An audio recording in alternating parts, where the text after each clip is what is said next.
Boa noite, igreja. Boa noite, igreja. Aí sim. Pessoal, eu me chamo Jânio, como o Tiago me apresentou. Eu sou o pai do Caian Chianca. E eu faço parte um pouco do testemunho do Caian, porque eu preciso falar um pouco da trajetória dele desde a infância. Caian começou a correr de kart aos 9 anos de idade. E muitas coisas que aconteceram ele não lembra, porque era muito criança, né? Mas aí eu começo a falar um pouco sobre isso, sobre a trajetória dele, o início de vida dele. E daqui a pouco eu transiciono para que ele complemente o testemunho, dê o testemunho de fato, né? Mas antes disso, irmãos, eu queria fazer uma dinâmica com vocês, tá? Eu vou descer aí para que nós possamos começar de uma forma poderosa.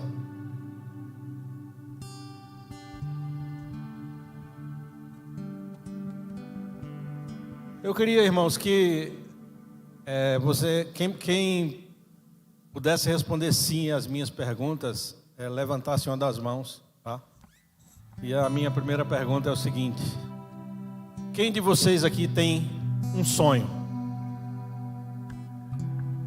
Não? Fica de mão levantada. Bacana.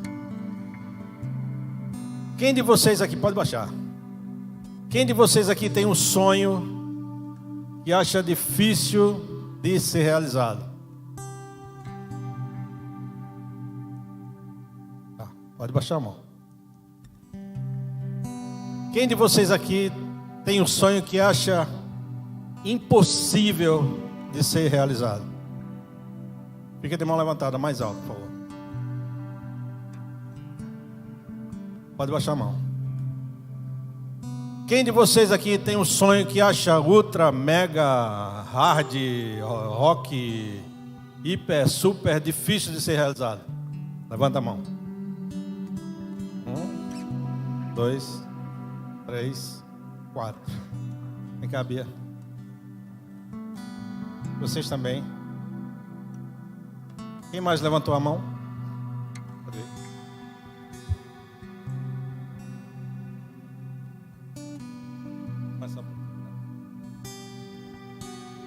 Bem, a gente precisa saber qual é esse sonho hiper, super, mega, power, difícil de ser realizado. E eu queria que elas aqui compartilhassem. Primeiro dizendo o nome. Qual o sonho? Não?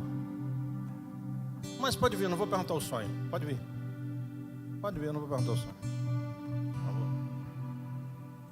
O nome, qual o sonho que acha e por que acha que é hiper, super difícil de... O meu sonho que eu acho super, hiper, mega difícil de realizar é ver toda a minha família convertida. Porque, aos meus olhos, é muito difícil. Existem muitas barreiras, existem muitas coisas. Então, por isso. Hiper, mega, super difícil. Power.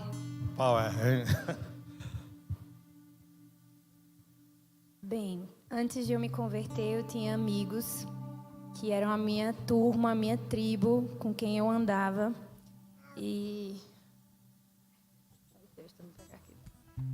eu quero muito que eles se convertam. São pessoas maravilhosas, mas que apresentam muita resistência em relação ao Evangelho. Então, só um milagre ultra, mega, power, né, para que eles possam se render a Jesus. Mas eu sei que para Deus nada é impossível.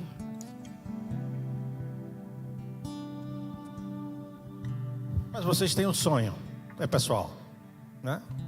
Que acham impossível. É uma coisa pessoal, é de vocês mesmo. Você também? Achando difícil, né? Pode voltar, pessoal. Irmãos, eu fiz essa dinâmica aqui porque tem tudo a ver com a história, a trajetória de Caian. Vocês vão entender um pouco de quantas dificuldades ele passou, de quantas barreiras ele precisou ultrapassar, de quantas pedras no caminho ele precisou passar por cima, né? Mas vocês vão entender no final do testemunho dele o que é que Deus fez. Amém? Gabriel, pode botar o primeiro versículo, primeira passagem bíblica?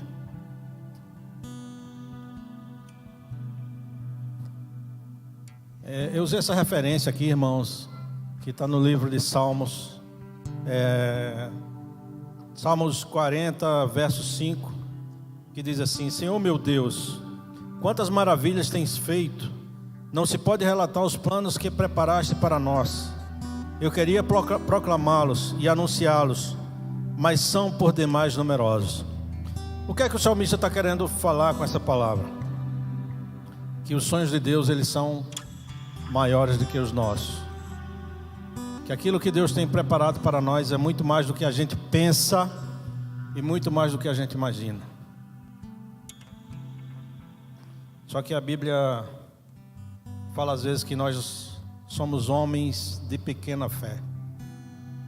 Nós às vezes não nos apoderamos daquilo que Deus tem preparado para nós e muitas vezes duvidamos da grandeza desse Deus que nós servimos, daquilo que Deus tem preparado para nós. Então pode voltar, Gabriel.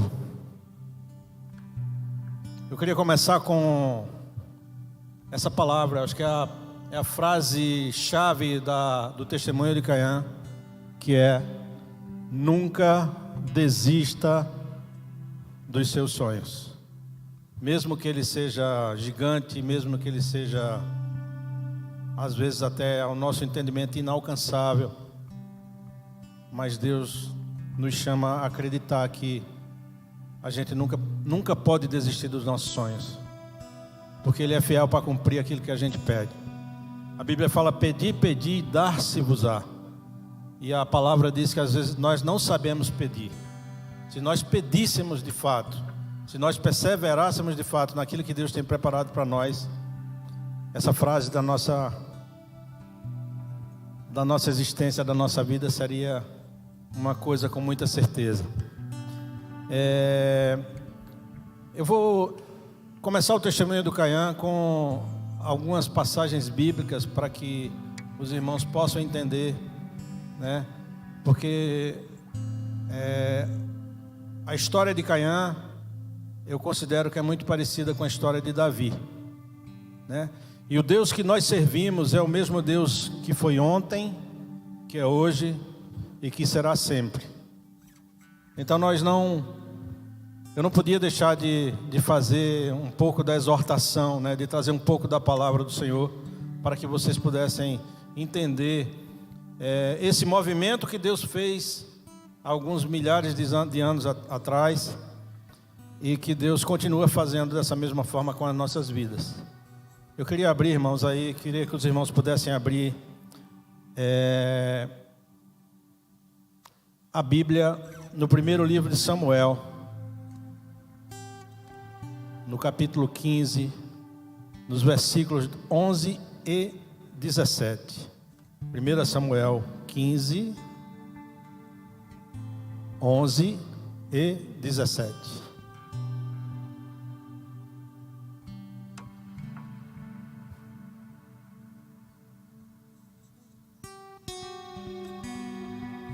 Diz assim a palavra: lamento ter posto Saul como rei, pois ele me abandonou e não seguiu as minhas instruções. Samuel ficou irado e clamou ao Senhor toda aquela noite.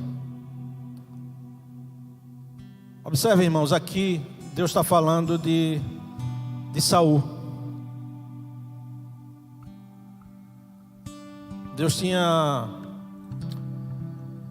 Deus usava Samuel para que aquilo que Deus queria dizer para o povo de Israel fosse transmitido através do profeta Samuel. E o povo era contente com Samuel, mas o povo queria um rei a todo custo. Esse povo queria um rei porque os reis dos outros povos conquistavam. E Samuel, mesmo sendo representante de Deus, ele não era rei. E o povo pediu um rei a Deus, aliás, a Samuel. E Samuel barganhou com Deus. Deus se entristeceu, mas ele concordou com a vontade do povo. E aqui a gente vê que Deus deixa e Deus levanta um rei chamado Saul, apontado por Samuel para ser rei, mas que o primeiro ato praticamente de Saul, ele foi desobedecer a Deus. O primeiro ato que Saul fez foi de desobediência à palavra do Senhor. A palavra de Deus diz, no capítulo 15, não está aqui, mas eu vou, se os irmãos quiserem acompanhar,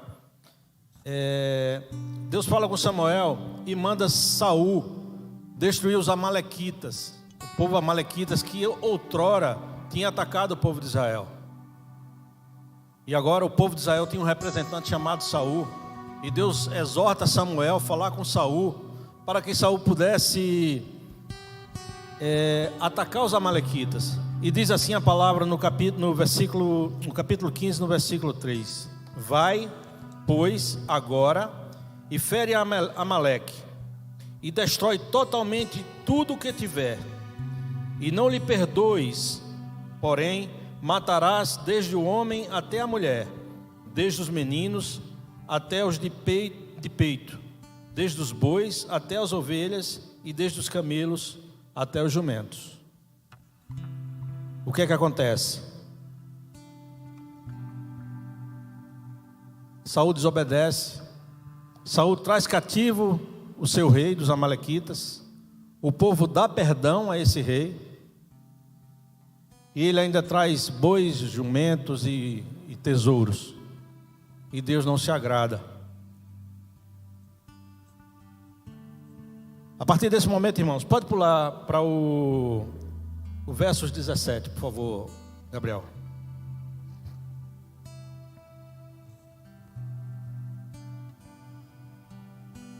Versículo 17. Embora pequeno aos seus pés próprios, aos seus próprios olhos, você não se tornou o líder das tribos de Israel? O Senhor ungiu como rei sobre Israel. Ele continua.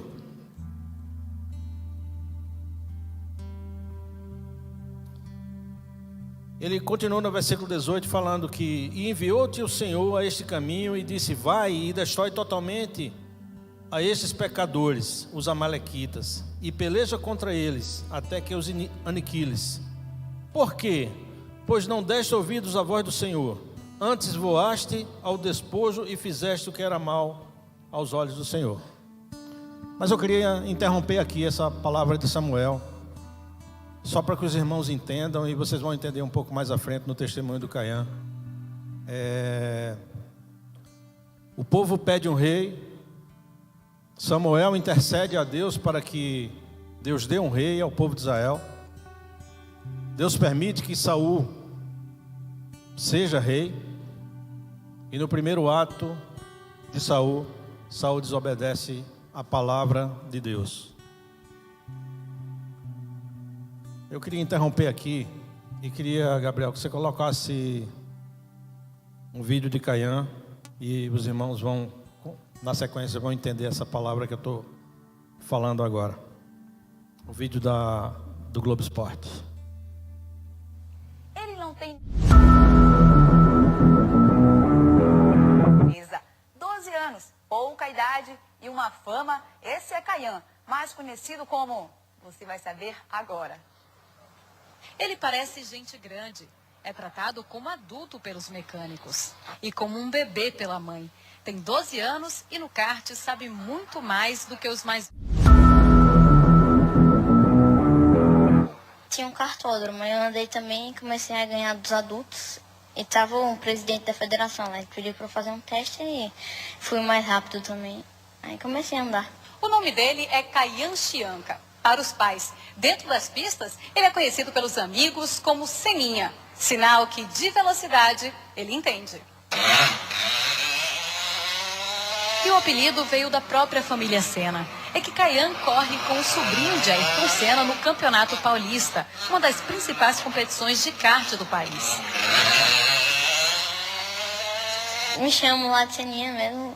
Aí eu pergunto, mas você é o sobrinho do Senna, por que você chama de Seninha? Eles dizem que eu sou bom, porque eu sou rápida e me chamam assim.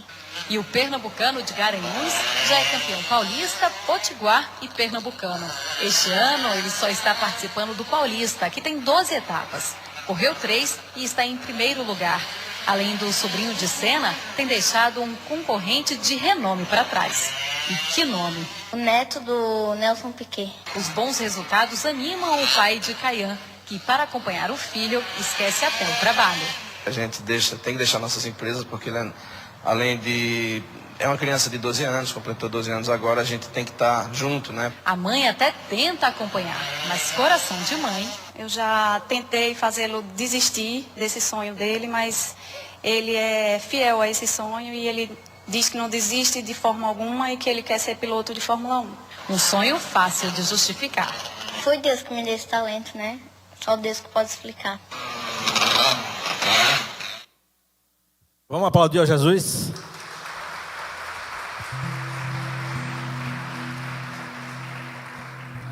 Até a mãe quis fazer ele desistir do sonho, né? Mas ele não desistiu do sonho. E ela perguntou: a que ele atribuía esse sonho, né? Ele disse que foi Deus que deu esse talento a ele e só Deus poderia explicar. Irmãos, eu vou convidar o Kayan para vir aqui.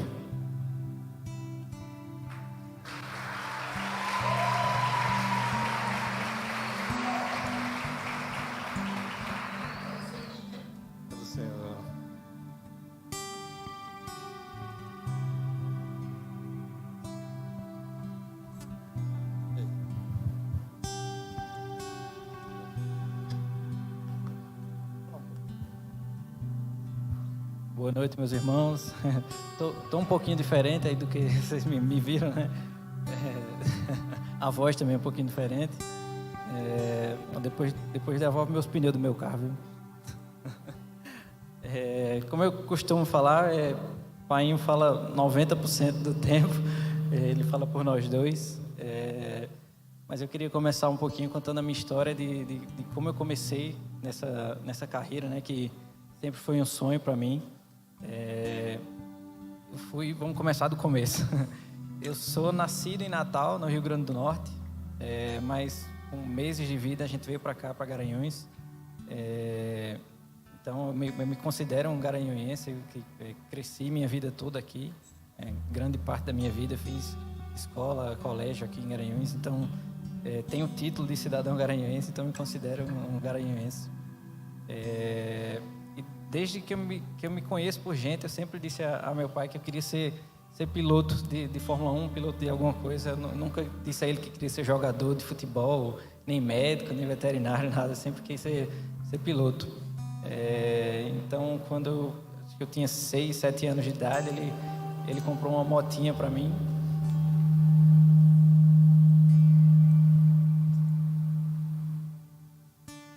Comprou uma motinha para mim pequena e a gente andava por Garanhuns aqui, ele numa moto maior do lado e eu sempre do lado dele. E assim eu comecei minha paixão por motor, né, por carro e tal. Com 9 anos de idade, em dezembro de 2005, montaram um kartódromo aqui na Praça Guadalajara.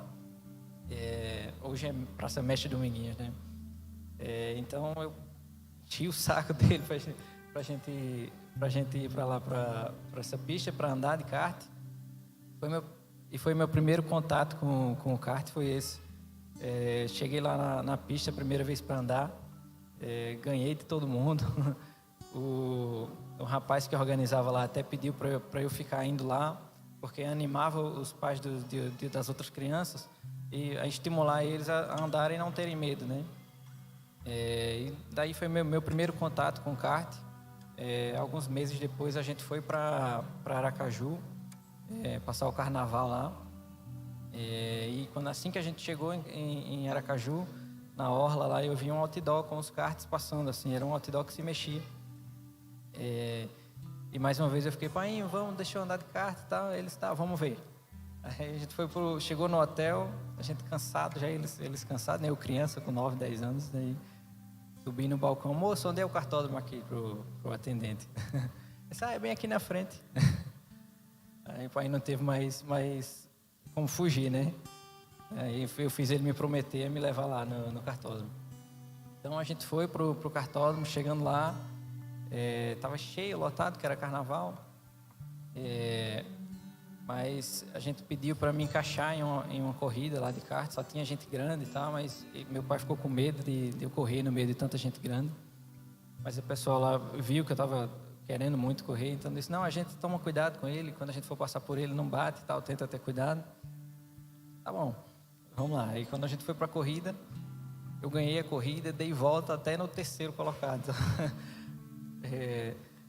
O pessoal lá do kartódromo ficou perguntando se eu era profissional, se eu já tinha tido contato com kart e tal. Meu pai disse, não, ele só andou de kart uma vez na vida. Então, o pessoal ficou falando, não, então invista nele, que ele tem futuro.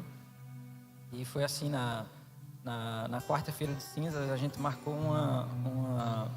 um encontro com o pessoal do kartódromo lá, para eu andar em um kart profissional.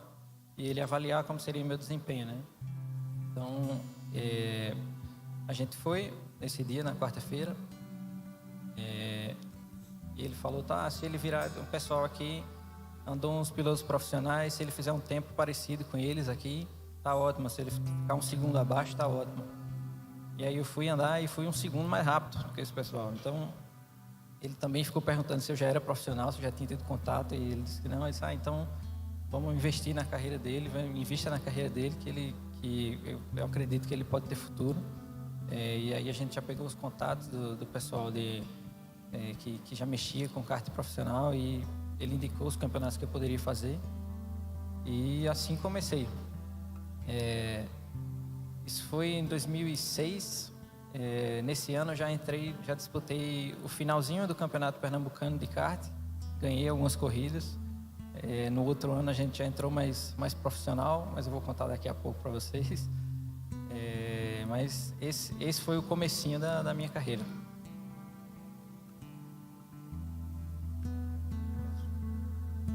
Pois é, pessoal, o Caian, ele começou com 9 anos de idade. E desde pequeno ele aparecia, né? Ele se destacava onde ele corria.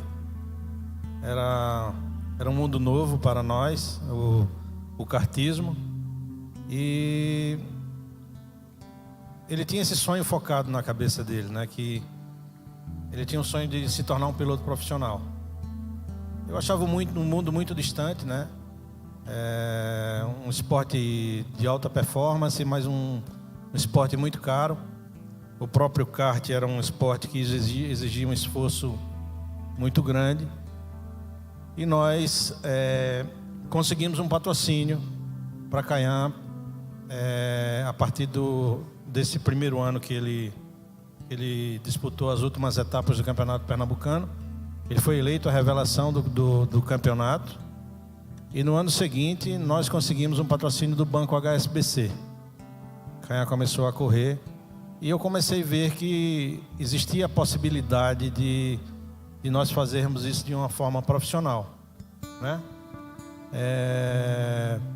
Mas antes da gente ir para o segmento do testemunho, eu queria transicionar para a história de Davi.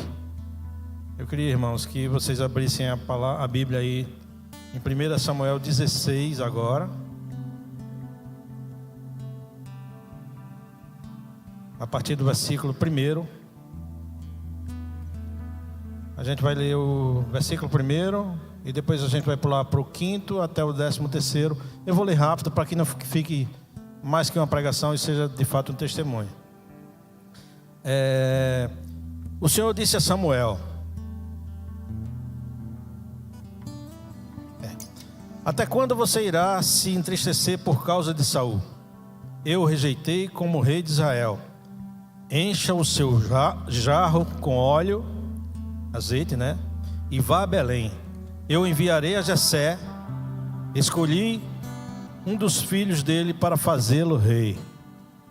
Deus estava triste com Saul, muito embora Saul de fato fosse o rei de Israel, mas Deus chama Samuel e manda Samuel pegar um vaso com azeite, ir à casa de Jessé, que era o pai de Davi, e ali ele iria ungir um dos seus filhos. Pode ir para o 5, Gabriel, por favor. Verso 5.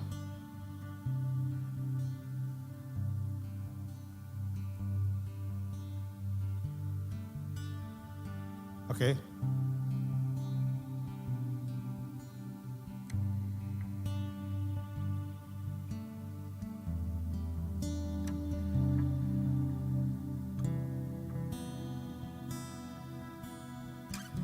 Eu vou continuar aqui, irmãos, na Bíblia, ok? Verso 5. Trazia na cabeça... Não, perdão. E disse ele: é de paz, vim sacrificar ao Senhor. Santificai-vos e vinde comigo ao sacrifício. E santificou ele a Jessé e os seus filhos e os convidou ao sacrifício. Verso 6. E sucedeu que, entrando eles, viu a Eliabe e Samuel disse: certamente está perante o Senhor o seu ungido. Samuel imaginou que Eliabe, que era um dos filhos de Jessé, aquele seria ungido por Deus, pela postura dele, por ser um jovem mais alto, um jovem mais maduro. Ele imaginou que fosse ali. Porém, o Senhor disse a Samuel: não atentes para a sua aparência, nem para a altura da sua estatura, porque o tenho rejeitado. Porque o Senhor não vê como vê o homem, pois o homem vê o que está diante dos olhos, porém o Senhor olha para o coração. Versos 8. Então chamou Jessé a Abinadab e o fez passar diante de Samuel, seu outro filho, o qual disse: nem a este tem escolhido o Senhor. Versos 9. Então Jessé fez passar a Samá, porém disse: tampouco este tem escolhido o Senhor. Versos 10. Assim fez passar Jessé os seus 7 filhos diante de Samuel. Porém Samuel disse a Jessé: o Senhor não tem escolhido estes? Disse mais Samuel a Jessé: acabaram-se os jovens. E disse: ainda falta o menor, e eis que apacenta as ovelhas. Disse, pois, Samuel. E Jessé disse, pois, Samuel e Jessé: envia e manda-o chamar, porquanto não nos assentaremos em roda da mesa até que ele venha aqui. Ou seja, Jessé apresentou todos os seus filhos, seus 7 filhos, que na cabeça de Jessé eram os prováveis, e o seu filho improvável, chamado Davi, que fazia o pior serviço da família, que era cuidar das ovelhas. Esse estava esquecido lá no pasto, porque na cabeça de Jessé e dos seus irmãos, dos seus filhos, jamais Davi ele teria capacidade de ser ungido rei. Mas o Espírito de Deus não deixou que Samuel ungisse e nem que eles se assentassem enquanto o último filho que faltava ser apresentado estivesse ali na presença. Versos 12. Então mandou em busca dele e o trouxe. E era ruivo e formoso de semblante e de boa presença. E disse o Senhor: levanta-te e unge-o, porque este mesmo é. Então Samuel tomou o vaso de azeite e ungiu no meio dos seus irmãos. E desde aquele dia em diante, o Espírito do Senhor se apoderou de Davi. Então Samuel se levantou e se tornou a Ramá. Irmãos, Davi foi ungido rei. Alguns estudiosos falam que ele foi ungido rei com 12 anos. Há outros estudiosos que falam que ele foi ungido entre 12 e 16 anos. Ele foi ungido rei, mas ele voltou para fazer o pior serviço da casa, que era cuidar das ovelhas. O que é que eu quero dizer com isso? Ele sabia que o Senhor estava ungindo ele ali, mas havia um tempo de espera, havia um tempo de maturação, havia um tempo de posicionamento para ele. E a atitude de Davi foi de esperar. Então eu vou voltar para Caiã. Ele vai começar a falar um pouco da trajetória dele quando nós decidimos a fazer os campeonatos, de fato. E ele vai parar no momento onde era a definição do bicampeonato dele. Ele sabe do que eu estou falando. Pode ir. Então, vamos lá, vamos continuar a história. Em 2007, a gente resolveu fazer os campeonatos principais do Brasil. Na época, o campeonato principal era o Campeonato Paulista de Kart. E a gente chegou em São Paulo, aquele outro mundo, né? Todo mundo, o pessoal lá com Ferrari, com Porsche, todo mundo, os pais dos pilotos muito ricos, as pistas diferentes, outro mundo para a gente aqui de Garanhuns, né? A gente tinha saído pouco daqui de Garanhuns e quando chega lá era esse outro mundo. Ninguém me conhecia lá, os pilotos lá famosos, família de Ayrton Senna, família de Nelson Piquet, até que eu falei no vídeo, né?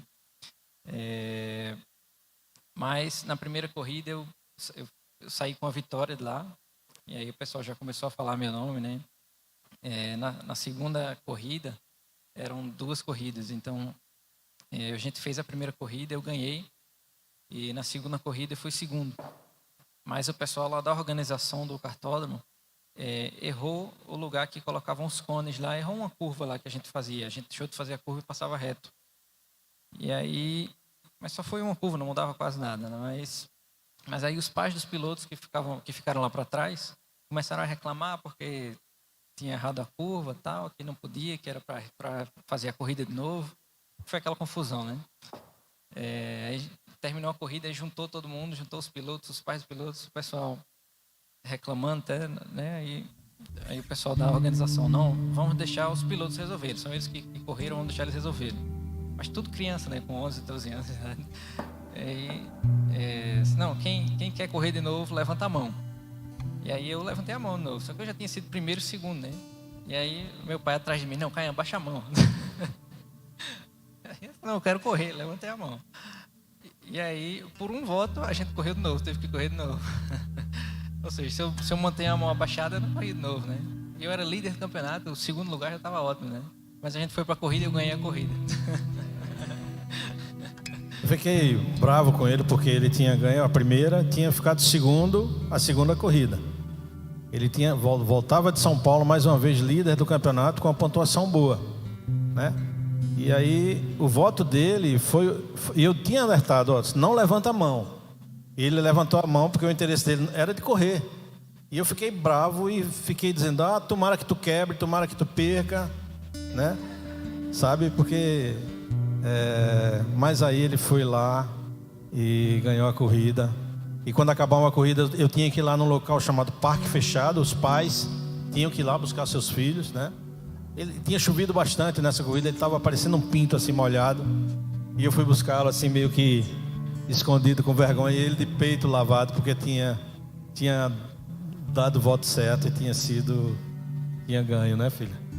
Ele ficou, depois dessa ele ficou com vergonha, nunca mais ele me contrariou na decisão. Mas foi. Esse ano no campeonato eu fui campeão paulista, fui campeão de praticamente tudo que disputei. Graças a Deus estava dando tudo certo.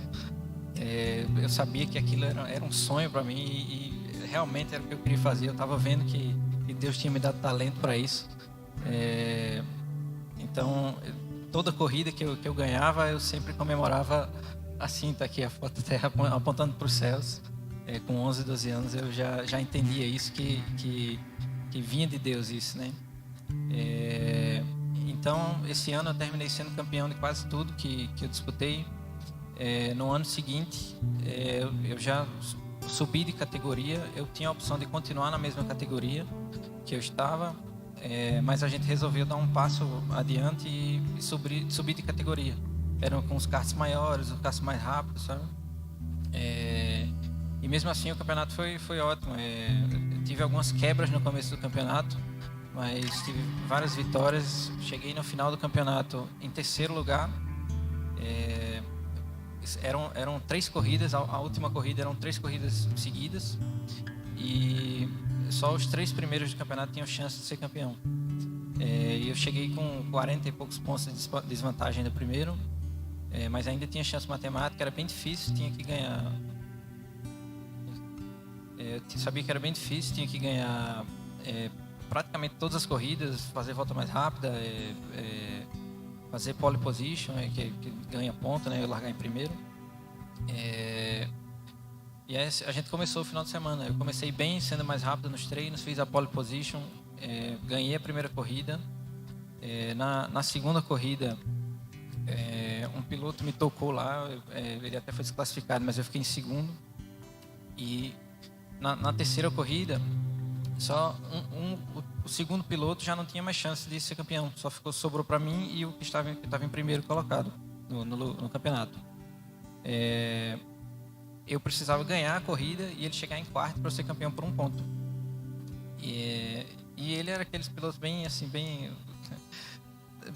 não ligava para nada, assim, sabe, era bem, não queria saber de nada, assim. Então, antes da corrida, ele passou lá no box bem bravo, falou: se colocar do meu lado, vai bater nós dois. Era vantagem para ele, se saísse nós dois, ele era campeão, né? Eu nem liguei, né? Assim, só a gente falei isso pro meu pai, a gente foi orar antes da corrida. Ele comentou até isso, né? Que nada é impossível para Deus.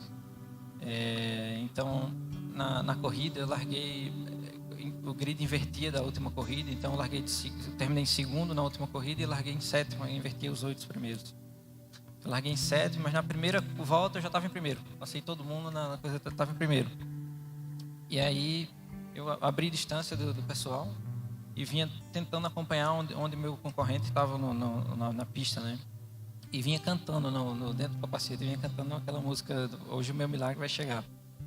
Que isso era um milagre, né? Eu ter que ganhar a corrida e ele chegar numa posição específica para poder ser campeão, depois de tantos pontos atrás. Mas foi exatamente o que aconteceu. Eu ganhei a corrida e ele terminou em quarto lugar. Eu ganhei por 1 ponto de diferença do campeonato. Antes de nós chegarmos a essa corrida em São Paulo, era o bicampeonato que ele estava disputando, né? Na época, o Campeonato Paulista era um campeonato mais difícil do Brasil do kart, porque era um campeonato de regularidades. Você tinha que...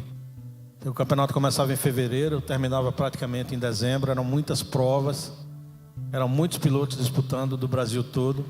Para vocês terem uma ideia, disputavam 35 pilotos, eles faziam o grid, mas geralmente tinha 40, 42, 43. Tinha uma peneira antes para saber quem era que ia estar entre os 35, que só podia largar os 35. E aí, Kayan, eu lembro que nós estávamos nessa época escutando um louvor. Gabriel, tem um louvor que eu vou pedir para baixar as luzes e a gente tocar aqui um louvor, eu acho que isso marcou muito essa época, onde praticamente era praticamente impossível aos olhos de todos. Ninguém dava Kayan ali como provável bicampeão paulista, era praticamente impossível, mas para Deus nada é impossível. E no final da corrida... Pode soltar.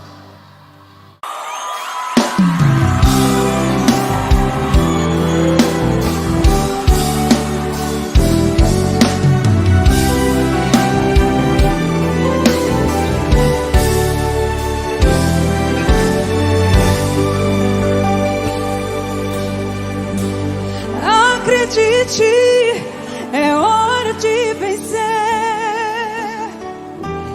Essa força vem de dentro de você. Você pode até tocar o céu se crer.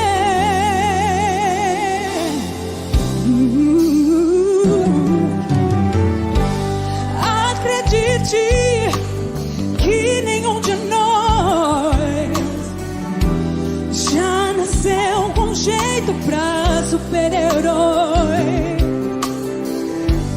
Nossos sonhos, a gente é quem constrói. É vencendo os limites, escalando as fortalezas, conquistando o impossível pela fé. Campeão, vencedor, Deus das asas, faz seu gol. Campeão, vencedor, essa fé que te faz imbatível, te mostra o teu valor.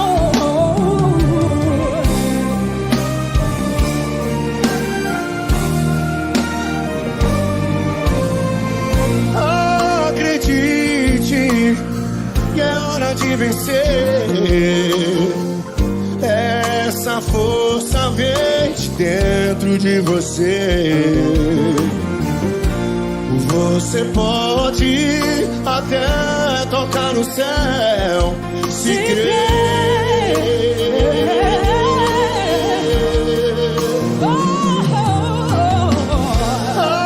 acredite que nenhum de nós já nasceu com jeito pra super-herói. Os nossos sonhos, a gente é quem constrói. É vencendo os limites, escalando fortalezas, conquistando o impossível pela fé. Campeão, vencedor, Deus nas asas, ao seu nome.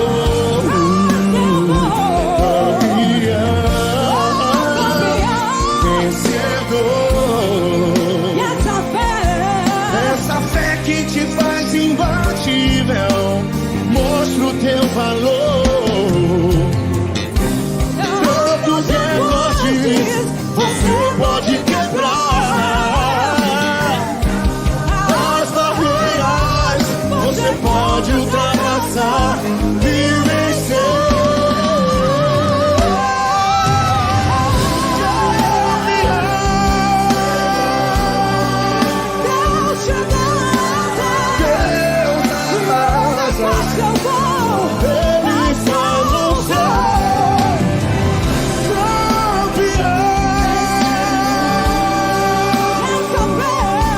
Essa fé que te faz imbatível, mostra o teu valor.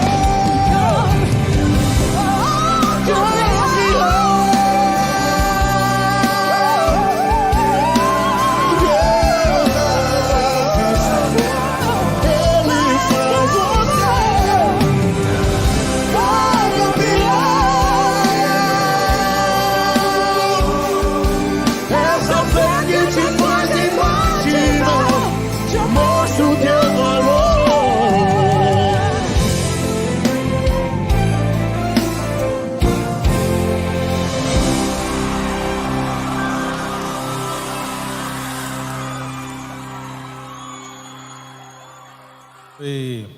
Foi bicampeão nesse momento, bicampeão paulista.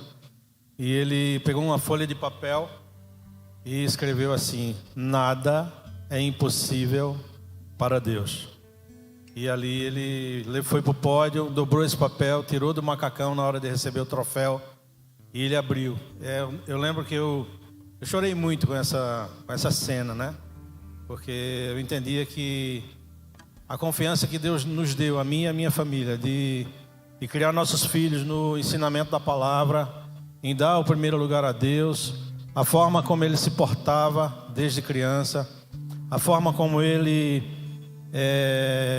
exaltava já aí o nome do Senhor nas comemorações, levantando as mãos para os céus, os momentos de dificuldade, de aflição, de muita tribulação que nós passávamos, ele estava pronto ali para adorar o nome do Senhor. E eu sabia que Deus tinha coisas grandes para ele. Nós voltamos de São Paulo. Caian foi recebido aqui em Garanhuns com um carro do Corpo de Bombeiros. Desfilou pela cidade. Depois ele foi condecorado pelo governador à época, Eduardo Campos. Recebeu um prêmio de atitude campeã. Ele recebeu em Recife, no Museu do Estado. E parecia, irmãos, que estava tudo certo. Parecia que a trajetória de Caian, ela se consolidaria mais e mais. Mas aí nós tivemos uma notícia triste. A gente ficou sabendo que o Banco HSBC, que era quem patrocinava Caian... Ô Gabriel, bota a imagem lá do kart Caian com as mãos para os céus, que vai ter a marca lá HSBC.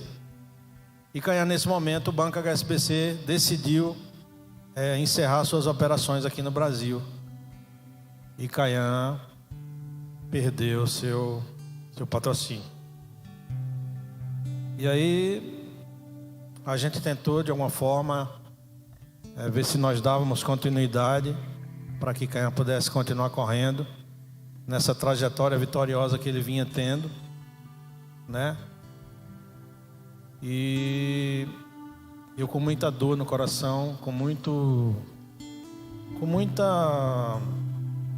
prudência, digamos assim, eu cheguei para ele e disse: Caian, nós perdemos o patrocínio que você tinha e eu não tenho condição de você continuar correndo. Agora imagina você, pai, seu filho está fazendo a parte dele. A maior dificuldade é um piloto sair daqui do Nordeste e correr lá no Sul. Para vocês terem ideia, aconteciam as corridas e Caian...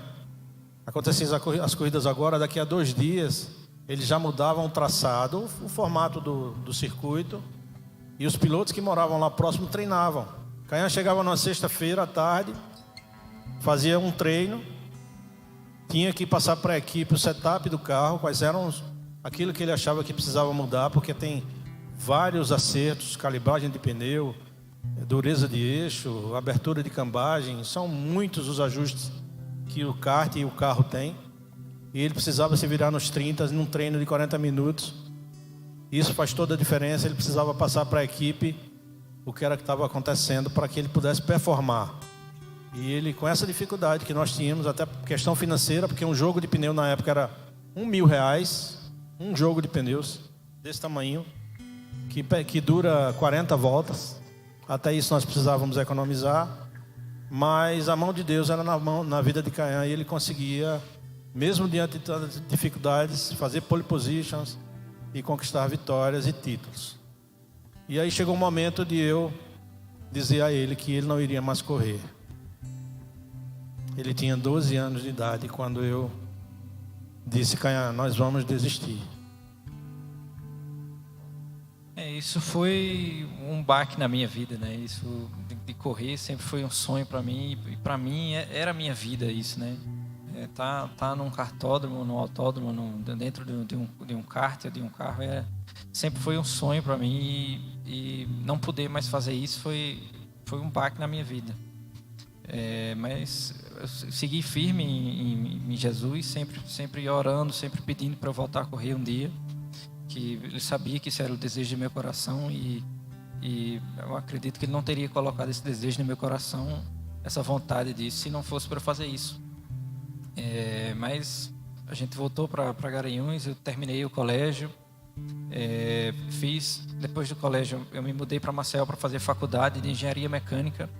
Eu vi que era alguma coisa que tinha a ver com automobilismo, com motor, então resolvi fazer engenharia mecânica. Me formei em engenharia mecânica e depois a gente se mudou para Gramado. Mas eu vou deixar para ele contar como a gente se mudou para Gramado e depois eu continuo. E aí, irmãos, a vida continuou, né? Nós perdemos o foco, mas não perdemos a esperança. Aquilo que eu fiz na dinâmica aqui no começo do testemunho, e por tudo isso que a gente falou, né? Eu sabia que Caian era parecido com Davi. A palavra diz que Davi era um homem segundo o coração de Deus. Eu sabia que Caian tinha a semente plantada no seu coração. Caian era um menino segundo o coração de Deus. Era um filho bom. Era um filho que tentava dar seguimento àquilo que ele via. Nosso exemplo o arrastava a querer ser parecido com Cristo. E ele sempre foi esse menino manso, bom. Um filho, um presente de Deus nas nossas vidas.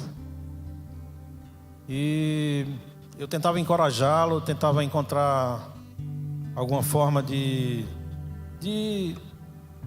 reaver, né? de reativar aquilo que Deus tinha startado um dia na vida dele. E muitas vezes eu questionava Deus, porque eu dizia: Deus, nós temos dons naturais, nós temos dons espirituais, nós temos dons ministeriais, mas por que, Deus, tu desse esse dom a Caian?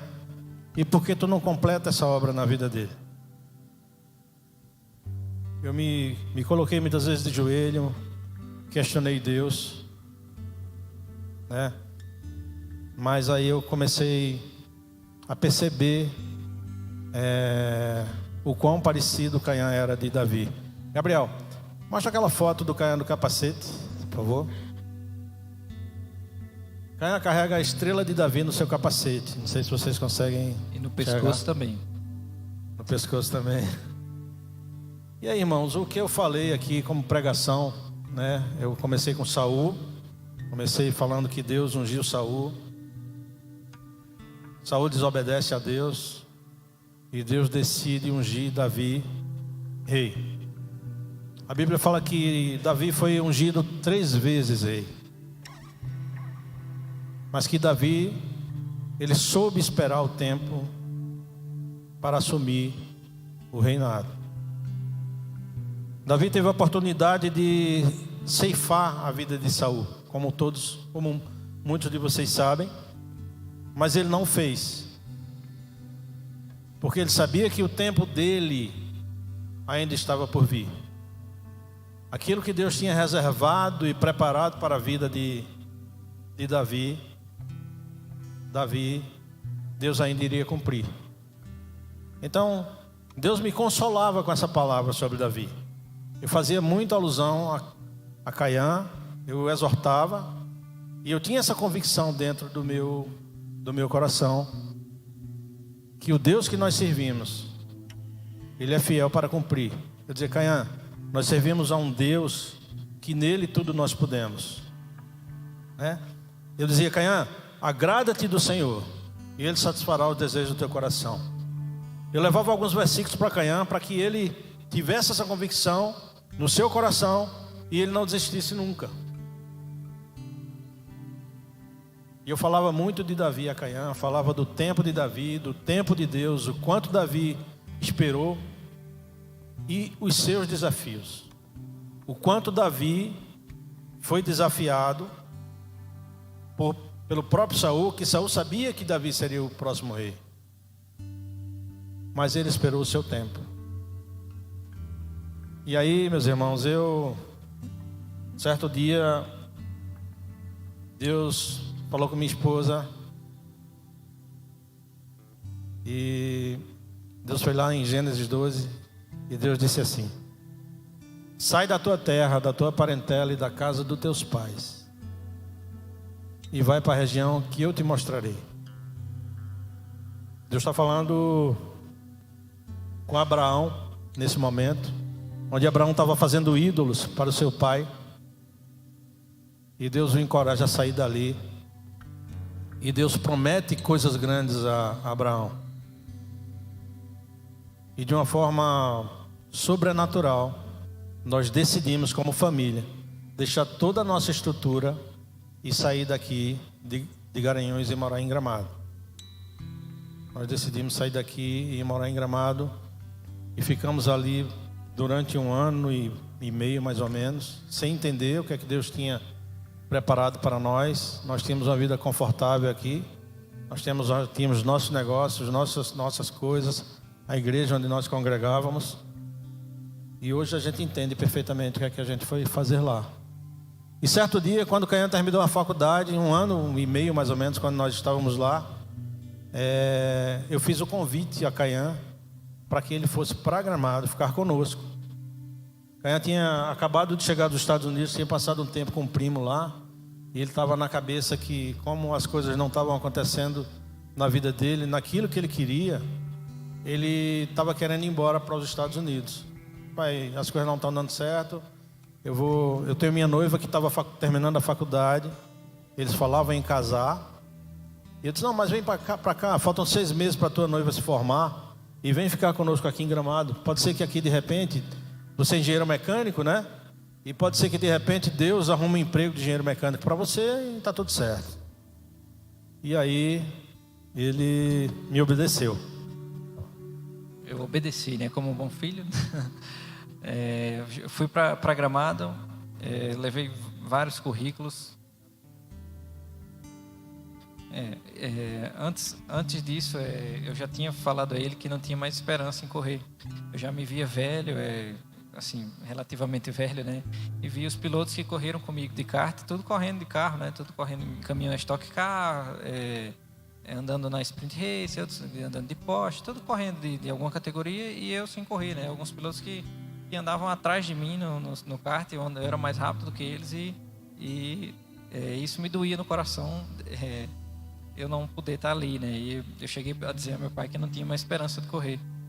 Mas ele me acalmava, assim, não, você vê Rubinho Barrichello com quase 50 anos correndo aí. Eu disse, então vamos esperar no Senhor, né? Mas enfim, a gente foi para Gramado, eu levei vários currículos, distribuí currículo para Gramado todo, para o Brasil todo praticamente. Mas nada, não consegui nada na minha área de engenharia mecânica. Hoje eu entendo que não era isso que Deus queria para mim, né? Mas fiquei muito triste na época. Ainda pensava em ir para os Estados Unidos, mas no fim de 2022 existia uma categoria chamada Sprint Race, e um grande amigo nosso corria nessa categoria.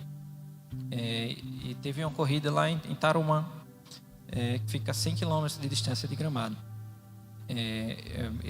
A gente se falou no Instagram, eu falei que estava morando em Gramado, e ele nos convidou para ir para lá para a corrida.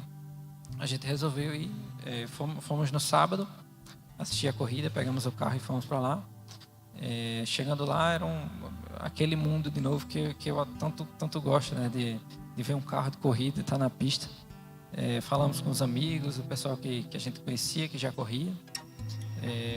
E esse piloto, que era nosso amigo, nos apresentou ao diretor da categoria, chamado Thiago Marques. A gente conversou com ele muito gente boa, nos atendeu muito bem, e falou que no outro ano, ele falou assim, ano que vem você vai estar correndo com a gente. Em nome de Jesus, né? Depois desse dia, voltamos para casa. A gente chegou em casa, eu cheguei no quarto, me ajoelhei e chorei. Era estar ali naquele ambiente e não estar correndo, doía muito no meu coração. Mas uma semana depois, meu pai veio para Garanhuns resolver algumas coisas, e esse diretor da categoria me mandou uma mensagem no WhatsApp, nos convidando para ir para um evento da categoria que tem em São Paulo, uns 15 dias depois disso. E aí eu falei com meu pai, ele não ia poder ir porque ele estava aqui em Garanhuns, mas falou, você vai. Eu disse, tá bom. Eu comprei a passagem e fui para São Paulo. Chegando lá em São Paulo, um grande evento, vários pilotos, muita gente famosa, vários pilotos famosos que eu nem imaginava estar perto desse pessoal. E foi o evento de transformação da categoria da Sprint Race para a NASCAR Brasil. A NASCAR é uma categoria famosíssima nos Estados Unidos, no mundo todo. É a maior categoria de automobilismo nos Estados Unidos e a maior categoria de automobilismo de carros fechados, carros que não são fórmulas do mundo. E eles se uniram a essa categoria para fazer uma categoria aqui no Brasil. Então eu fui para esse evento, foi gigantesco para mim estar participando disso de volta. A gente começou a conversar com ele, com o dono da categoria, para saber da possibilidade de eu correr no outro ano. mas era um sonho, continuava sendo um sonho distante pelos valores. Os valores que a gente chegaria a gastar seriam próximos de R$1 milhão. E a gente não tinha condições disso no momento. Mas a gente ficou conversando nessa. Passou o tempo, chegou em fevereiro, isso foi no finalzinho do ano, tinha acontecido, né? Chegou no comecinho do ano, janeiro, fevereiro. Ele nos deu até no dia 15 de fevereiro para a gente dar uma resposta a ele, se eu iria correr ou não. Eu falei, não, isso é com meu pai. A gente vamos esperar em Deus, esperar a resposta dele. E meu pai que vai resolver isso. Eu tinha a proposta na mesa. A NASCAR Brasil agora, né? É a maior categoria do automobilismo mundial. Essa semana agora nós tivemos com o Tom DeMiller, que é um diretor da NASCAR americana, esteve conosco lá em Gramado, diretor de expansão da NASCAR. A NASCAR é a maior categoria dos Estados Unidos, ela tem autódromos com capacidade para 250 mil pessoas, são gigantes eventos que eles fazem, e eles começaram a expandir pelo mundo, foram para o México, Canadá, Europa, e chegaram ano passado no Brasil. E nós tínhamos esse convite, obviamente é Deus que fez com que nós fôssemos para Gramado, para que também Caiã pudesse ir para lá, para que naquele final de semana Caiã estivesse ali e Caiã fosse convidado para correr, porque Deus já tinha tudo preparado. E aí ele me fez um desafio para que dia 15 eu desse a resposta. Eu perguntei quanto era e custava a temporada. Ele falou que a temporada custava R$1 milhão. E, meus irmãos, eu passei 45 dias rodando Pernambuco, pedindo patrocínio a Deus e o mundo. Fui para vice-governadora, prefeito, empresas privadas. Montei um projeto para ganhar. Apresentei para todos. E no dia 15 de fevereiro, eu não tinha R$1 sequer dado por ninguém para Caiã correr. E aí nessa manhã eu liguei para Caiã e disse: Caiã, hoje é o dia de conversar com o Tiago, que é o presidente da NASCAR. E eu tentei mais uma vez. E mais uma vez eu não consegui os recursos para você correr. E ele do outro lado do telefone, ele começou a chorar, mas entendeu que era a nossa dificuldade, que nós não tínhamos os recursos para ele correr e que a gente ia tocar a vida. E quando eu desliguei o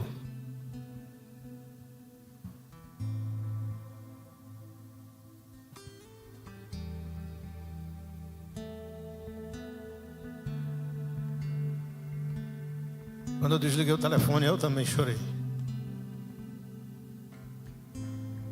Porque quem tinha começado essa história todinha na vida dele tinha sido eu.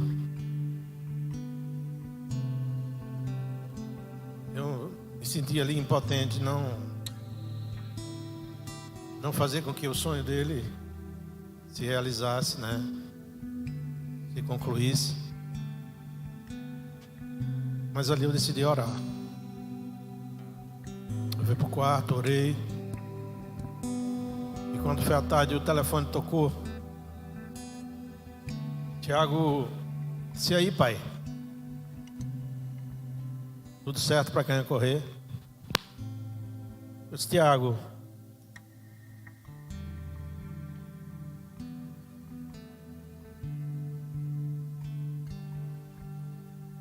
eu não consegui R$1 milhão para Caiã correr. Porque assim, você paga, mas você tem o carro todo para que você explore, para que você venda os patrocínios, para que as empresas paguem para você. A corrida é transmitida ao vivo pela Band, ela tem uma visibilidade muito grande no meio. Então, assim, é fácil para quem tem contato, para quem tem, né? E eles oferecem um projeto através de uma lei de incentivo ao esporte, onde as empresas deixam de pagar 2% do imposto de renda que elas pagam, e elas podem deixar de pagar esses 2% ao governo federal e pagar ao piloto, e além do mais tem visibilidade, tem tem uma aparição no carro, digamos assim. E ele disse, não, vamos fazer o seguinte, Caian vai dividir o carro com outro piloto, são 2 corridas por final de semana. Caian vai dividir o carro com outro piloto, você paga 500 mil, o outro piloto paga 500 mil e Caian corre. E eu disse, como é que eu pago? E ele falou, você paga até o final do ano, da maneira que você puder. Ele hoje me diz que não entende porque fez isso comigo, porque ele nunca tinha feito isso com nenhum outro piloto. E eu digo, eu entendo perfeitamente porque foi que você fez assim. E aí eu disse sim a ele. Eu digo, pela fé, pelo Deus que eu sirvo, eu creio que vai dar tudo certo. E Caian está dentro da NASCAR Brasil.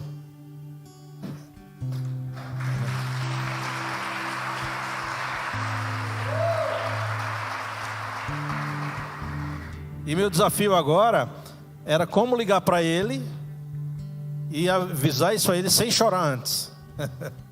Que meu coração queria sair do peito, sabe? Eu estava ali vibrando com esse sim, com essa continuidade, com essa alegria, com esse Deus que a gente serve, né? Com esse tempo de espera que ele passou, com todos os processos que ele se sujeitou, né? E era chegado o momento dele, assim como Davi, né? Assumir o lugar onde Deus tinha reservado e preparado para ele. E aí eu liguei para ele. Ele ligou, falou, Caian, fechei com ele, você vai correr. E aí eu me acabei de chorar, né? Eu me abracei, eu já era casado com a minha esposa, a gente se abraçou, a gente ali chorou, deu glória a Deus, a gente foi orar. E graças a Deus deu tudo certo. Comecei o campeonato da NASCAR Brasil. Para mim era um sonho inatingível, né? Inalcançável. Mas para Deus não é impossível, né? Eu sou uma prova disso. Então comecei o campeonato da NASCAR Brasil, dividindo o carro com outro piloto. Meu primeiro contato com um carro de corrida, não sem ser um kart, né? Comecei as corridas tentando me acostumar o mais rápido possível. Era muito pouco tempo de treino que tinha, como eu dividia o carro com outro piloto, era tudo pela metade, né? Tentei me acostumar o mais rápido possível. Na minha segunda corrida consegui um segundo lugar, um pódio. E assim foi, a gente chegou no final do campeonato, o outro piloto resolveu fazer outra categoria, onde ele ia correr só, e a gente conseguiu fechar o carro sozinho para as últimas 2 corridas, para eu correr sozinho. Então foi a mudança a virada de chave nesse momento também. A primeira vez que eu corri só no carro, eu ganhei as 2 corridas. É um final de semana de 2 corridas, eu ganhei as 2 corridas. E graças a Deus vem dado super certo. Esse ano venho dado todas as corridas eu tenho andado na frente. Ganhei 3 corridas esse ano, disputando com várias lendas do automobilismo. Isso para mim era um sonho, né? Correr com gente que corre na Stock Car, cara que já correu na Europa, gente que ganha salários altíssimos para correr. E eu tô ali no meio disputando, ganhando corrida. Graças a Deus tem dado tudo certo.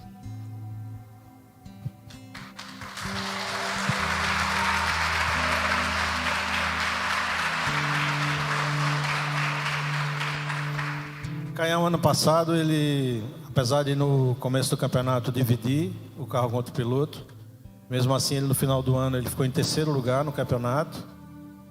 Foi eleito no final do ano o piloto destaque da categoria por unanimidade. Um colegiado de 9 pessoas da NASCAR elegeram Caian como destaque da categoria. Esse ano ele está na briga pelo campeonato. Vai ter a última corrida agora em Minas Gerais, num autódromo novo que a NASCAR construiu, numa cidade chamada Curvelo. Caian vai lá com grandes chances de ser campeão. Ele vem agora de um resultado, foi no último final de semana, ele correu em Tarumã, Rio Grande do Sul, fez a pole position, ganhou a primeira corrida, ficou em 3º lugar na segunda corrida e foi o piloto que mais fez pontos nesse final de semana. Então eu queria convidar os irmãos agora, vou pedir para que apaguem as luzes. Eu queria que os irmãos acompanhassem um pouco de perto. Entrem no carro do Caian, aproveite agora um pouco da corrida dele. E a gente no final, a gente vai terminar com louvor. Mas eu queria que vocês adentrassem um pouco do que tem sido essas bênçãos que Deus tem derramado na vida de Caian. Essa graça imerecida por nós e por Caian. Mas é a graça do Senhor que é sobre as nossas vidas. Isso é fruto de um sonho que ele jamais desistiu. Isso é um fruto de uma perseverança que ele teve para sempre. Ele nunca desistiu dos seus sonhos. Ele sempre declarou que Deus é o Deus do impossível. É o Deus que o sustenta, é o Deus que o levanta. Então eu queria que vocês acompanhassem um pouco da trajetória de Caian esse ano. Ok? Pode soltar.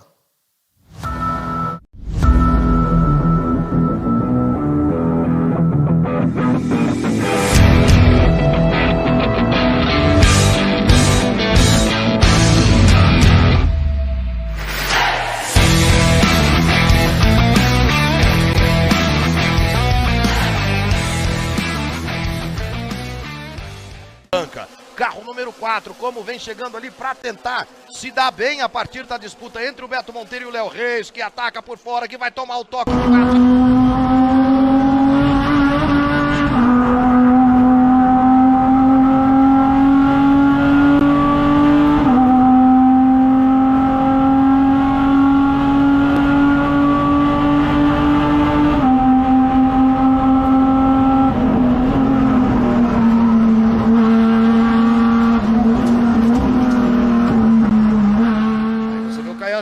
Para cima do Vitor Gens para assumir a primeira posição. A gente falava ao longo do fim de semana, o Caian vem mostrando uma recuperação, uma adaptação, um progresso muito forte no ambiente da NASCAR Brasil, a ponto de se aproximar ali do Vitor Gens, colocar por dentro sem a menor cerimônia e assumir a primeira posição.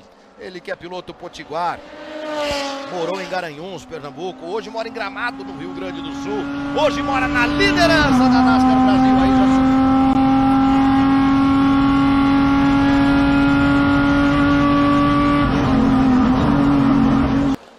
Aí já a última volta sendo aberta, o Caian Chianca a menos de 3.146 metros da sua primeira vitória na NASCAR Brasil, 8 décimos de segundo ele tem de vantagem sobre o Gabriel Casagrande. Vai tomando a curva 2, um trecho bastante sinuoso, o Casagrande faz de tudo ainda para se aproximar, pode inclusive levar a vitória na Night Challenge, escrever o nome dele na galeria de vencedores da NASCAR Brasil. Não sei se para ver, porque de noite é mais difícil, mas já para se aproximar da bandeira quadriculada branca e preta, Caian Chianca comemora a primeira dele na NASCAR Brasil.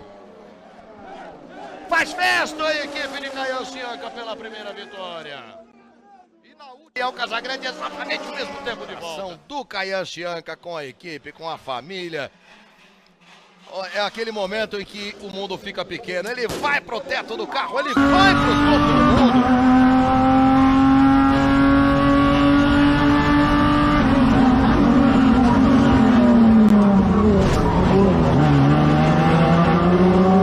Contra Verde, partem os pilotos para a relargada, faltando 11 minutos pro final. Cacá Bueno já vai se defendendo na trajetória do meio. Caian Chianca vem por dentro, ficando ali por fora.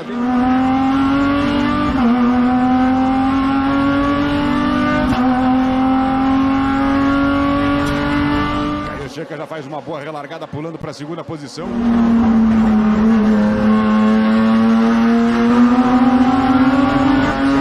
Exatamente isso que ele tentou fazer. Relargado ok, já vai dizendo a direção de provas por aqui.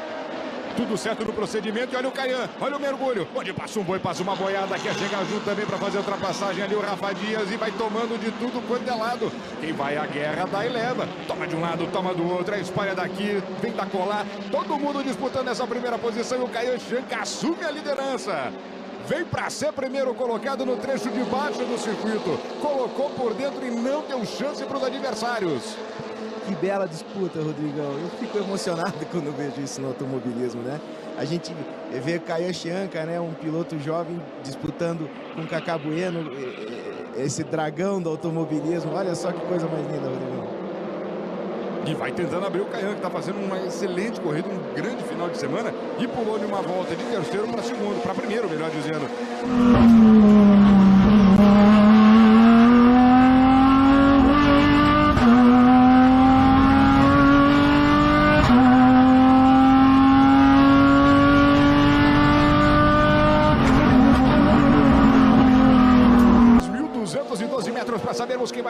vitória. É Kayan Chianca, Léo Reis. Qual dos dois pilotos vai faturar a vitória aqui no GP Santa Cruz do Sul? Na volta anterior, 1:35.1 virou Kayan Chianca, a melhor volta dele na corrida, contra 1:35.1 também do Léo Reis. A diferença dos dois pilotos ficando na casa dos milésimos e valendo a sua torcida a partir de agora para Kayan Chianca, para Léo Reis, para sabermos quem vai ficar com a vitória.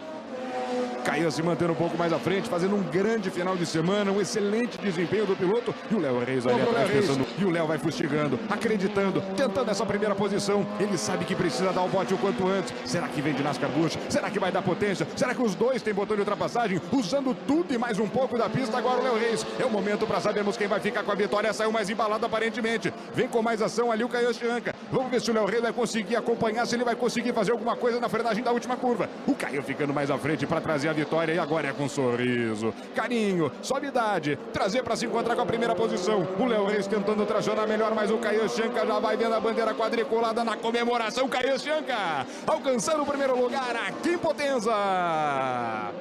Passa para ser o primeiro colocado para faturar com a diferença de 3 décimos em relação ao Léo Reis. É o fim da primeira corrida e o Kayan Chianca, ali da Racing Engineering Team, vai levando o Ford Mustang ao lugar mais alto do pódio, numa corrida que já deu as cartas da NASCAR Brasil aqui em Minas Gerais, Cerrado.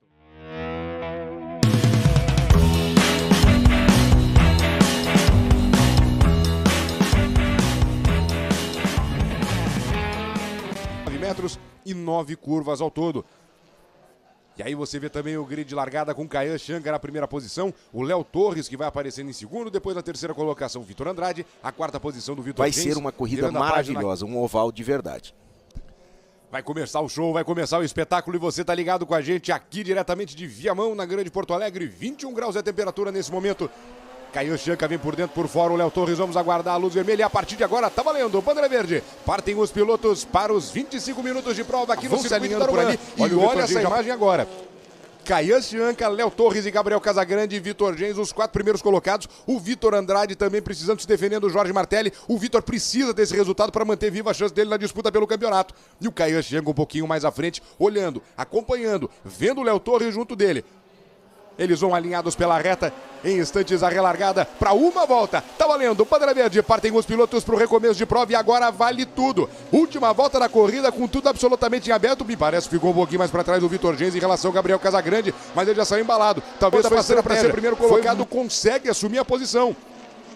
Importantíssimo esse resultado para ele.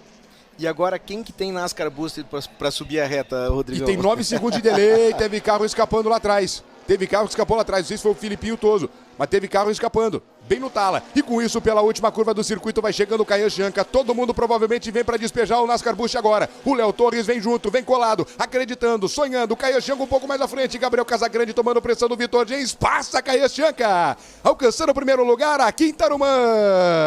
E claro que tudo isso são resultados extraoficiais, né? São matemáticas que a gente vai fazendo para trazer você. Vitor James, líder 210, Gabriel Casagrande, o segundo com 209 e o Léo Reis, terceiro colocado com 198 pontos. Na categoria Challenge, Jorge Martelli com 227 lidera, 206 pontos o Vitor Andrade. Nós entramos na etapa com o Léo Reis, líder do campeonato, certo? Tivemos uma classificação, sai Gabriel Casagrande e Alex Reis, líder do campeonato. A gente termina a corrida 1, Vitor James, líder do campeonato. Isso é NASCAR Brasil. Tem que subir, vai subir pro teto e tem que comemorar muito, né? Uma vitória desse tamanho, né? Uma vitória na NASCAR já é para muito poucos. E numa disputa como foi, uma corrida impecável como foi a dele, tem que comemorar mesmo. Só, como diz o Luke, pro topo do mundo. Tá aí comemorando o Kayan Chianca, vindo pela primeira posição, celebrando muito, e o troféu é muito bonito. Depois vocês vão ver ali no pódio. É uma cuia de chimarrão muito bonita, muito grandona. Já pensou se fosse uma cuia de verdade, ele ia fazer um baita de um cima. A Zanuelo que faz esses troféus sempre de muito bom. Diga lá, Brenda. Olha só, Kayan Chianca já tá aqui do meu lado. E que história é essa, Kayan? Conhece muito bem a pista. Tá rápido e tá colecionando troféu, pelo jeito, não é mesmo? Com certeza, graças a Deus deu tudo certo. Ontem já saí com da Super Pole, hoje já tô levando mais um para casa. Se Deus quiser, vamos levar o da segunda corrida. E é isso aí, só primeiramente agradecer a Deus pela oportunidade de estar aqui, minha família, todo mundo sabe que isso aqui é um sonho para mim, então é isso aí. O próprio Mário estivesse filmando para ver ali quem que ia terminar à frente, para se precisasse fazer um critério de desempate. E talvez repetindo o que aconteceu em Potenza, será que as abelhas começaram a vir ao pódio também? Lembra lá em Potenza que as abelhas vieram ver o pódio por causa do estouro do champanhe? Será que são as abelhas de novo? Acho que elas estão acompanhando o campeonato todo. Elas vieram do GP Santa Cruz do Sul para a corrida de Tarumã. Tá aí o pódio acontecendo. Léo Torres, o segundo colocado, recebendo o troféu. Na quinta colocação tinha o Rafa Dias, o quarto colocado Gabriel Casagrande, o terceiro o Vitor Gens, segundo Léo Torres e o grande vencedor Kayan Chianca, levantando o troféu lá em cima, o belíssimo troféu da Zanuelo. Sufocando o teu coração, se lançaram você numa cova e ferido perdeu a visão. Se tentaram matar os teus sonhos, sufocando o teu coração, se lançaram você numa cova e ferido perdeu a visão. Não desista, não pare de crer, os sonhos de Deus jamais vão morrer. Não desista, não pare de lutar, não pare de adorar. Levanta teus olhos e vê, Deus está restaurando os teus sonhos e a tua visão.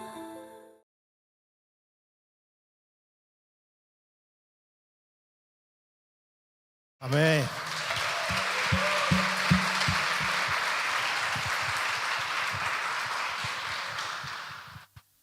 Não desista, não pare de crer. Os sonhos de Deus jamais vão morrer. Essa é a palavra que sempre foi usada para a vida de Kayan, para a nossa vida. Eu queria encorajar você nunca a desistir do seu sonho. Mesmo que ele seja ultra, mega, power, Deus é fiel para cumprir. Amém? Vamos encerrar com esse louvor. Eu queria pedir para que a igreja aguarde. A gente já está finalizando. Amém?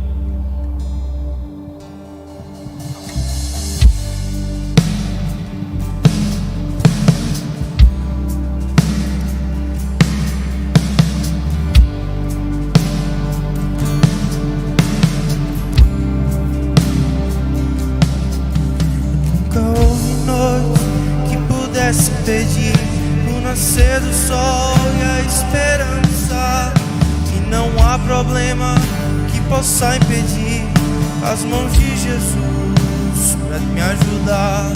Nunca houve noite que pudesse impedir o nascer do sol e a esperança, e não há problema que possa impedir as mãos de Jesus para me ajudar. Haverá um milagre dentro de mim, vem descendo o rio pra me dar a vida. Esse rio que mana lá da cruz, do lado de Jesus. Haverá um milagre dentro de mim, vem descendo o rio pra me dar a vida. Esse rio que mana lá da cruz, do lado de Jesus. Aquilo, vamos juntos. Aquilo que parecia impossível, aquilo que parecia não ter saída, aquilo que parecia ser minha morte, mas Jesus mudou minha sorte. Sou um milagre, estou aqui. Vamos juntos. Aquilo que parecia impossível, aquilo que parecia não ter saída, aquilo que parecia ser minha morte, mas Jesus mudou mudou minha sorte. Sou um milagre, estou aqui. Usa-me, eu sou o teu milagre. Usa-me, ó filho de Davi. Usa-me.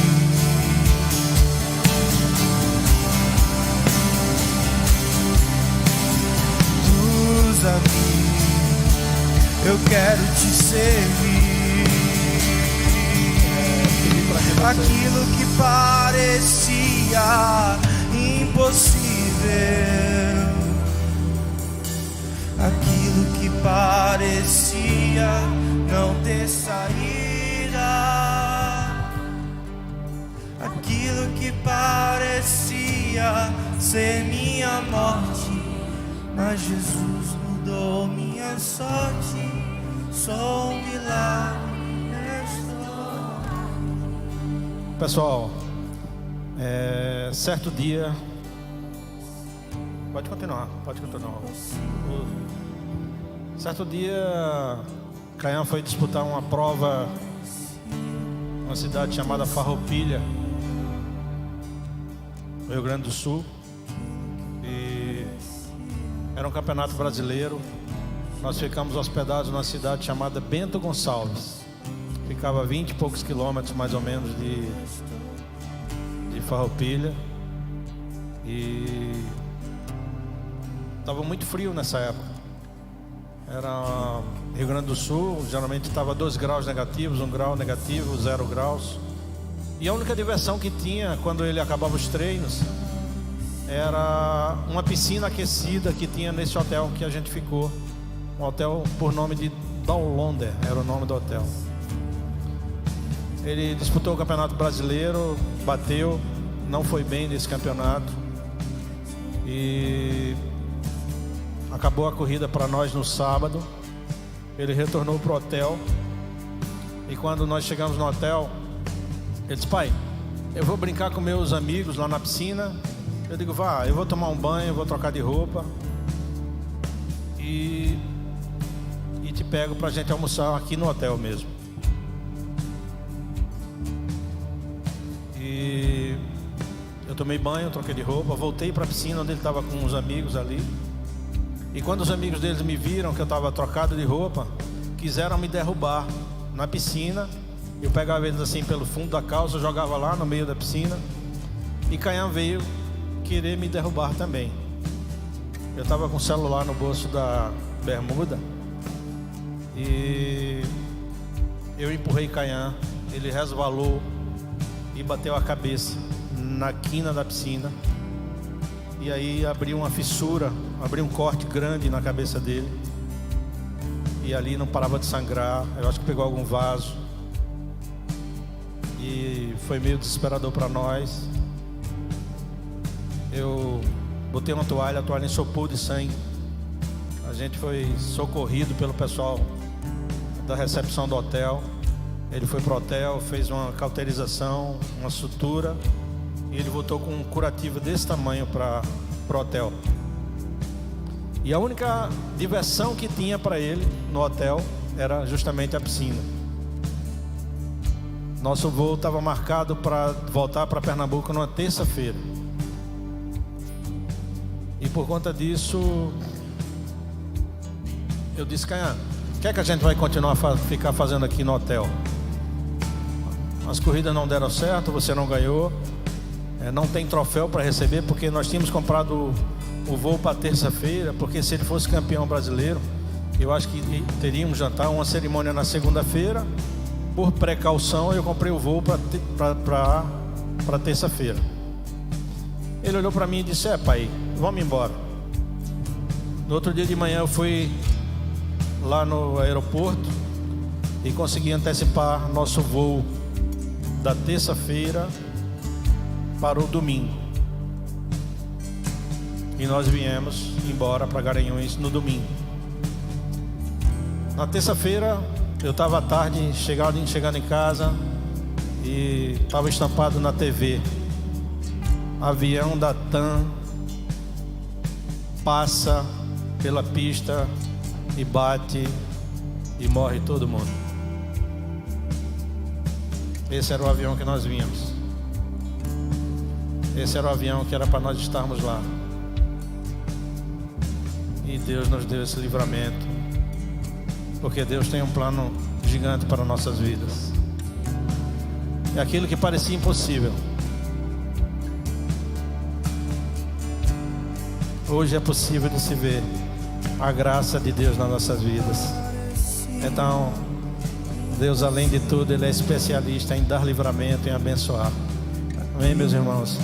Eu queria convidar vocês que querem receber aqui uma bênção do Senhor, que possam ficar de pé. Aqueles que têm os sonhos, que acham impossível de se realizar, vocês precisam entender que Deus é especialista em realizar os sonhos de vocês, né? A gente saindo aqui de Garanhuns com muita discriminação, a gente às vezes acha que os nossos sonhos não podem ser completados, mas nós servimos a um Deus que tudo podemos nele. Um Deus onde nós precisamos depositar todas as nossas fichas nele. Se nós tivermos uma ficha só, nós temos que depositar essa ficha na confiança do Senhor, porque nós cremos num Deus do impossível, um Deus que nos dá livramento, um Deus que nos leva a lugares altos. Eu sei que isso é o começo da trajetória de Caian, é apenas o 2º ano dele na categoria, e eu sei que Deus vai levar ele a lugares muito mais altos. E o que eu digo a ele, o conselho que eu dou ao meu filho, é que ele nunca deixe de exaltar o nome do Senhor, que ele faça a diferença, mesmo que seja com gesto, porque às vezes não é a palavra que convence, mas é o exemplo dele que arrasta, o exemplo de mansidão, o exemplo de servo, o exemplo de um jovem que está disposto a, dentro do esporte, dentro do ambiente que Deus o colocou, a exaltar o nome do nosso Deus. Amém? E o impossível aconteceu.